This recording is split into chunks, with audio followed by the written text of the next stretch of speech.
What's up, everybody? Welcome to another edition of One Question, One Answer.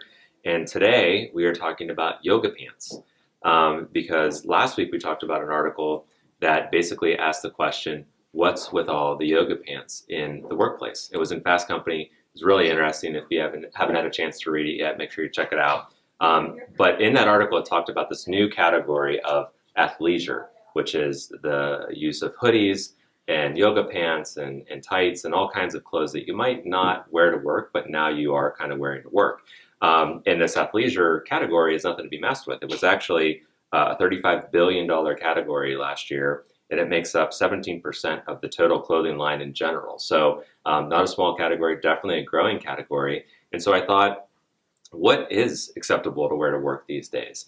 And to help me answer that question, I have a few people from IKEA, Jennifer Vorous, our HR lead, Angela Bachman, our general manager, and April Wonsick, director of account services. So three people who interview a lot of people, screen a lot of candidates, see a lot of people, manage a lot of people in terms of what's proper business attire. And I think that line is very blurry and very fine these days. So to you guys, the question, what is acceptable to wear to work these days?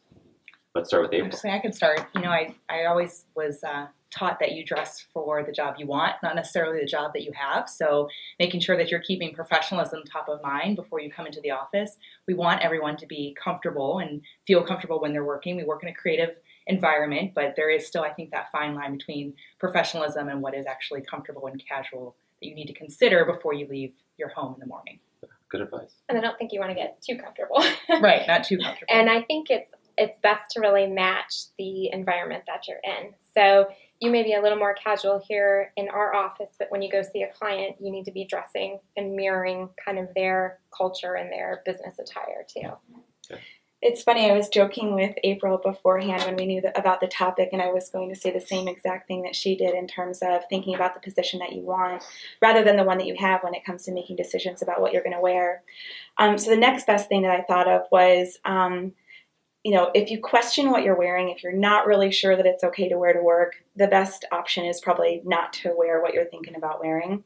And while this athleisure, style is working for most people, most companies, there's still folks out there who don't think it's appropriate, and it could be even in a very progressive, trendy environment, and you're not sure. So going back to both of your points, think about your environment and who you're working with and put your best foot forward.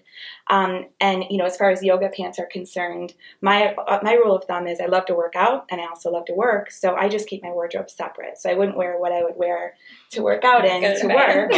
Yeah. It literally is separate. Even my social life, it's like three different clothing lines. So that's kind of what I do. Like, I think this is actually a nerdy outfit. I probably wouldn't wear it to a social event, but it's appropriate for work. So there you have it. I love that. What you work out in and what you work in. Yeah. Good advice. Separate. Mm-hmm. Good advice. If you are thinking about it, probably not a good idea to wear it. Also a good suggestion for tweeting. If you have to think about it, don't tweet it. Right. I was hoping that we'd have enough time to get to at what age it's appropriate not to have highlights, but it looks like we are out of time. So until next time, thanks for watching. We'll see you next week on One Question, One Answer.